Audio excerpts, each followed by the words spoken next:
Hello friends! Welcome back to another episode of Reddit ProRevenge.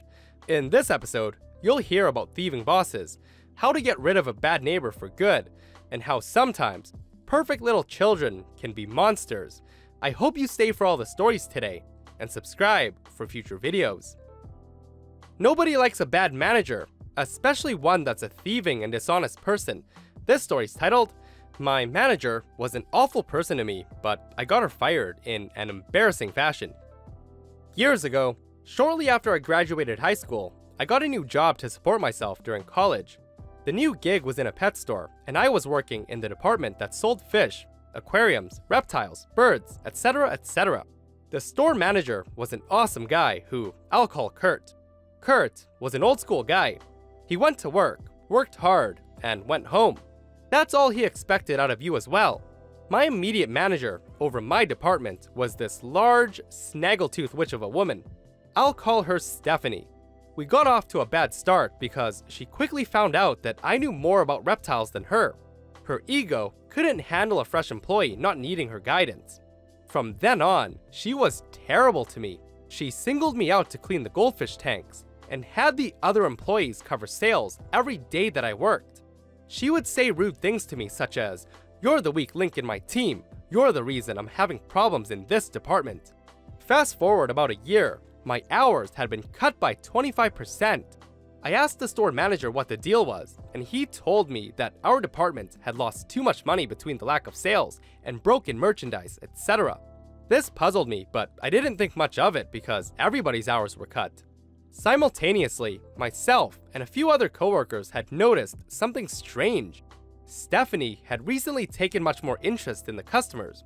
She insisted on helping certain customers and sending us to do busy work while they were there. A customer came in one evening and was talking to us about how nice Stephanie is. Turns out, Stephanie was breeding mice and selling them to the customers outside of the store. We found out that she was breeding all of her animals, her dogs, turtles, and mice, and selling them to customers that she met through our store. Not only was this taking business from us, our store had a couple of corporate policies. We didn't feed nor sell mice as live food for snakes, and we donated a lot of time and money to shelters, and we condemned breeding of dogs and cats for sales. Stephanie was making money by selling animals to the customers, all while her department had hours cut for all of its employees. It didn't quite make sense how this was costing us so much money, until one evening I thought I'd figured it out. Stephanie was otherwise a lazy woman, but when one of her customers came in, she was by their side the whole time. I watched closely as she followed a customer around, helping them pick out a cart full of expensive aquarium decorations and terrarium supplies like lights and bulbs. I followed and wrote down every single item that she grabbed. I wanted to see where this went. She directed the customer to a register and went to check them out. I noted the time and went back to work. I later spoke to the cashiers about Stephanie checking customers out, and they said she only ever rang up certain customers and she acted weird when they did it. They suspected that she was abusing coupons for them or applying hefty discounts. I got my coworkers to corroborate my story about under-the-table animal sales and suspicious behavior, and I went to talk to Kurt. I handed him a paper with about 20 items and the time written on it, and I said, "I think if you look up a transaction from Register 2 at this time last night, you'll find a large discount applied to it. These are the items that I'd expect you to find on that transaction."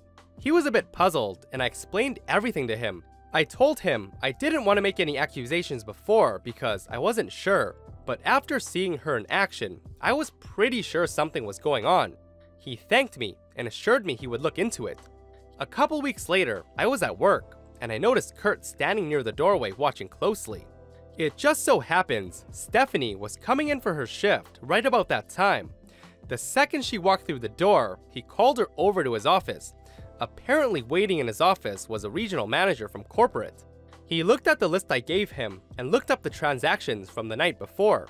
He found one at the exact time I wrote, but it only registered about half the items I listed, but every item that was on the receipt was on the list I gave him.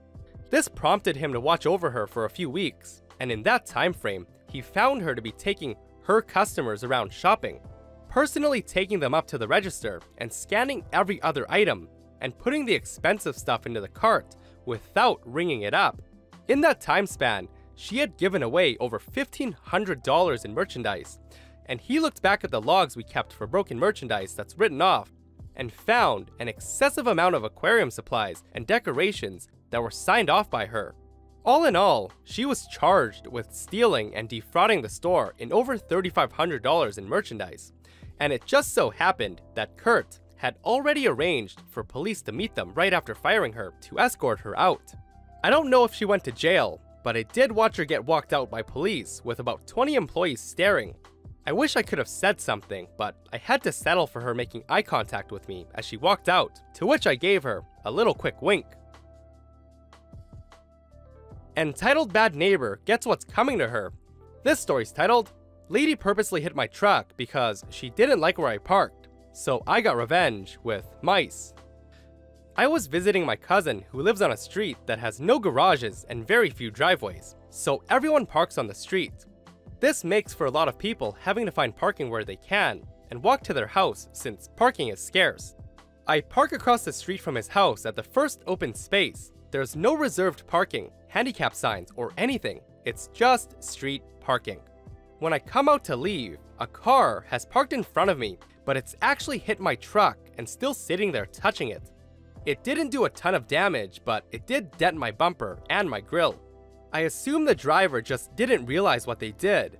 It's not a big enough deal to call the cops, and I don't know what house they're attached to, since few people end up lucky enough to park in front of their own house. I'm basically gonna forget about it unless I see the car's owner. I snapped some pictures and wrote down the license plate. Just then, another neighbor comes out and tells me that he watched the car park and that the driver was mad that someone parked in front of her house. She then had her passenger get out and direct her to back up just enough to barely hit my truck to teach me a lesson about parking in front of her house. The neighbor tells me about how she's done this before to other people's cars, how everyone on the street hates her, how he's caught her red-handed putting extra garbage bags next to his trash can on garbage day because she thought he'd already gone to work. Those extra bags cost extra to haul. The neighbor also told me that she's taken people's cats and dogs to animal shelters and instructed them to be put down. Just a real witch of a woman. So now I'm pissed, and rather than confront her and need to get the police involved, I just decided to get revenge. First, I took a diabetic syringe and shot some super glue into all the house's exterior door locks, and then me and my cousin had drinks on his front porch while we waited for her to get home. When she got there, I saw a spinster grouchy-faced lady in her late 40s, early 50s. She gave us a glare for no reason as she stepped out of her car. She, of course, couldn't get her key to work, and we watched her try to get in her house for an hour before a locksmith showed up. He couldn't figure out the problem either. She ended up getting a contractor to come out and break in and then replaced all the locks. She never had a clue why it stopped working. I wasn't finished yet though. The next day, I went there with a can of pepper spray and sprayed her front door handle with it. Pepper spray leaves behind a slight oily residue. People touch their face way more than they realize. So again, we waited on the porch with cousin to see her come home. 15 minutes after she got home, she comes running outside, holding her face and screaming. She tries to get in her car but can't see to drive. We ask her if she's okay and she doesn't know, so we call an ambulance and she goes to the hospital. Comes home and says the doctor thinks it's an allergic reaction, and instead of thanking us for helping her instead, she says if we were decent neighbors, we'd have driven her to the hospital and saved her the cost of the ambulance. So I decide I'm still not done. So I waited a few days and drove by to visit my cousins again, and her car isn't around. So I walk around her house inspecting. I see a small broken window pane in the basement window. She has an unfinished basement that you can see through the dirty glass. So I went to the local pet store and bought 100 gray mice, making sure to get 50 males and 50 females, plus some rodent food. So I went back to her house and dumped all 100 through the broken window, along with sneakily dropping in the food. 100 breeding mice can multiply rather quickly. So a month later, she called an exterminator, and a week after, she puts her house up for sale. All the neighbors badmouthed the house to all the potential buyers, and she ended up accepting an offer about $100,000 less than her asking price. Good riddance.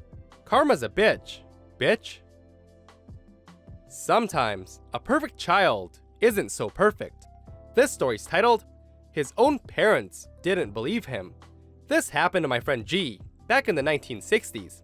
He was 14 to 15 years old, in high school, in a small West Coast town, USA. G was a small, easygoing kid. He did some work cutting lawns or something for his neighbor, Rich Douche, same age.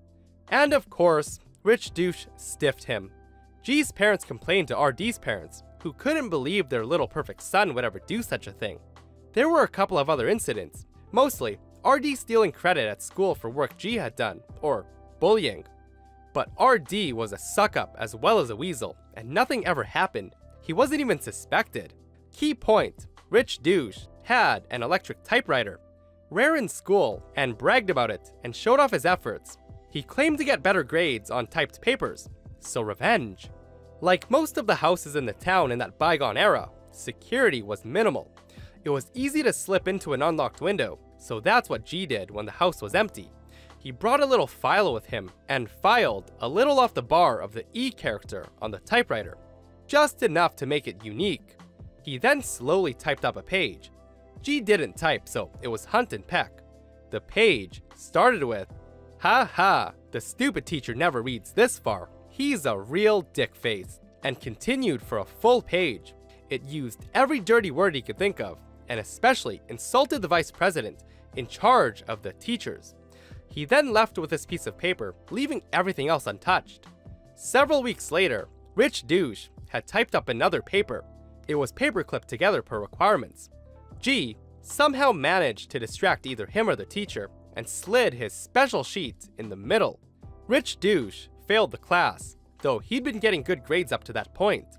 He appealed to the vice president. The extra insults directed the VP's way made the VP allow the teacher's grade. Rich Douche claimed that someone else must have typed that, but upon closer examination, the modified E character matched on all the pages, and didn't match any other typewriter. Checkmate. His own parents didn't believe him. Once they started looking, they found a lot more bad behavior that they'd ignored, and Rich Douche ended up in military school, not the place you want to be in the 1960s. Hey friends, I hope you enjoyed these stories today. If you want to submit your own stories, my Discord server is in the link below. Also, if you aren't subscribed, hit that subscribe button and turn on notifications so you don't miss future stories. See you guys in the next one.